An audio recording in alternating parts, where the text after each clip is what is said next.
ಮೇಲ್ದಂಡೆ ಹೋರಾಟ 97ರಿಂದ ಪ್ರಾರಂಭ ಆಗಿದ್ದು 2008ರಲ್ಲಿ ಅಧಿಕೃತವಾಗಿ ಸರ್ಕಾರದ ಕಡೆಯಿಂದ ಕಾರ್ಯಾನುಷ್ಠಾನಕ್ಕೆ ಬಂತು. 18 ವರ್ಷದ ತನಕ ನಾವು ಜಾತಕ ಪಕ್ಷಿಗಳ ಥರ ಕಾಯಲಿಕ್ಕೆ ಹಚ್ಚಿದಾರಲ್ಲ, ಈ ಸರ್ಕಾರಗಳಿಗೆ ಏನಾದ್ರು ಮಾನ ಮರ್ಯಾದೆ ಇದೆಯಾ? ರಾಜಕಾರಣಿಗಳಿಗೆ ಮಾನ ಮರ್ಯಾದೆ ಇದೆಯಾ? ಬರೀ ತಿಂಗಳ 2 ತಿಂಗಳು 3 ತಿಂಗಳಿಗೆ ಒಂದೊಂದು 2 ಡೇಟ್ ಕೊಟ್ಟು ಎಲ್ಲ ಯಾಮಾರಿಸುವಂಥ ಕೆಲಸನ ಮಾಡ್ತಾ ಇದ್ದಾರೆ. ಇದು ನಡೆಯೋದಿಲ್ಲ. ಈಗ ಜನರು ಜಾಗೃತರಾಗ್ತಾ ಇದ್ದಾರೆ. ನೀರಿನ ಹಕ್ಕನ್ನು ಪ್ರತಿಪಾದನೆ ಮಾಡ್ತಾರೆ.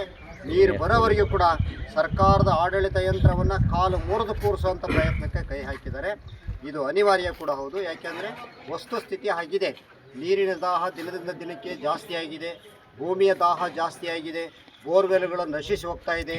ತೋಟಗಳು ದಾಹನ ತಡ್ಕೊಳ್ಳೋಕ್ಕಾಗ್ತಾ ಇಲ್ಲ. ಮನುಷ್ಯ ಇವತ್ತು ಆಹಾರದ ಬೆಳೆಗಳನ್ನು ಬೆಳೆಯೋದ್ರಿಂದ ಕಮರ್ಷಿಯಲ್ ಕ್ರಾಪ್ಗಳ ಕಡೆ ಹೋಗಿ ಆಹಾರದ ಬೆಳೆಯಿಂದ ಕಮರ್ಷಿಯಲ್ ಕ್ರಾಪ್ಗಳು ಯಾವುದೂ ಕೂಡ ಉಳಿಯುತ್ತ ಸ್ಥಿತಿ ಇಲ್ಲ. ಆ ಎಲ್ಲ ಹಿನ್ನೆಲೆಯಲ್ಲಿ ಶೀಘ್ರದಲ್ಲಿ ಪ್ರತಿ ಕುಟುಂಬದಿಂದ ಕೂಡ ನೀರಾವರಿ ಹೋರಾಟಕ್ಕೆ ನಾವು ತಯಾರಾಗದೆ ಹೋದರೆ ನಮಗೆ ಸಾಮಾಜಿಕ ನ್ಯಾಯವನ್ನು, ಜಲ ನ್ಯಾಯವನ್ನು ಪಡ್ಕೊಳ್ಳೋಕ್ಕೆ ಸಾಧ್ಯನೇ ಆಗಲ್ಲ. ಆ ಹಿನ್ನೆಲೆಯಲ್ಲಿ ಇಡೀ ಕರ್ನಾಟಕಕ್ಕೆ ತೆಲಂಗಾಣ ಮಾದರಿ ಕೇವಲ 6 ತಿಂಗಳು 22 ದಿವಸಕ್ಕೆ ಕಾರ್ಯಾನುಷ್ಠಾನಕ್ಕೆ ಬಂದಂಥ 6 ತಿಂಗಳು 22 ದಿವಸಕ್ಕೆ 80 TMC ನೀರನ್ನು ಅವರು ಹರಿಸಿದರು. ಆ 80 ಇಲ್ಲಿ ನಮಗೆ 29 TMC ತರಲಿಕ್ಕೆ 18 ವರ್ಷ ಆದರೂ ಕೂಡ ಆಗ್ತಾ ಇಲ್ಲ ಅಂದರೆ ನಾಚಿಕೆಗೇಡು. ಇವರಿಗೆಲ್ಲ ನಾವು ಸೋಮಾರಿಗಳೇ, ನಾವು ಬಿಟ್ಟಿದ್ದೀವಿ.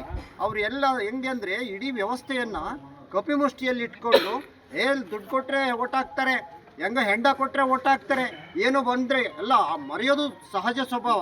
ಅದನ್ನೇ ಎನ್ಕ್ಯಾಶ್ ಮಾಡ್ಕೊಂಡಿದ್ದಾರೆ. 4.5 ವರ್ಷ ಮರೆಸಿಬಿಡ್ತಾರೆ. ಇವ್ರಿಗೆ ಆಕ್ರೋಶ ಇರುತ್ತೆ. ಇನ್ನೊಂದು 6 ತಿಂಗಳು ಅನ್ನೋದಾಗೆ ಕೊಡಬಾರ್ದೆಲ್ಲ ಕೊಟ್ಟು ಆಸೆ ಹುಟ್ಟಿಸಿ ಅಷ್ಟು ಮತ್ತೆ ಮರೆಸಿ ಮತ್ತೆ ಓಟ್ ಕದಿಯೋ ಕೆಲಸ ನಿರಂತರವಾಗಿ ನಡೆದಿದೆ. ನಾವು ನಮ್ಮನ್ನು ಅರ್ಥ ಮಾಡ್ಕೋಬೇಕು. ನಮ್ಮನ್ನು ಕಟ್ಟಿಕೊಳ್ಳಿಕ್ಕೆ, ನಮ್ಮ ಕೃಷಿಯನ್ನು ಬದುಕನ್ನು ಉಳಿಸ್ಕೊಳ್ಳಿಕ್ಕೆ ನಾವು ಹೋರಾಟಕ್ಕೆ ತಯಾರಾಗುವಂಥ ಅನಿವಾರ್ಯತೆ ಇದೆ. ಪ್ರತಿ ಕುಟುಂಬಕ್ಕೂ ಕೂಡ ಇದನ್ನು ವಿಚಾರವನ್ನು ಮುಟ್ಟಿಸಿ ನಾವು ಹೋರಾಟಕ್ಕೆ ತಯಾರಾಗಬೇಕು ಅಂತೇಳಿ ನಾನು ವಿನಂತಿ ಮಾಡ್ತೀನಿ.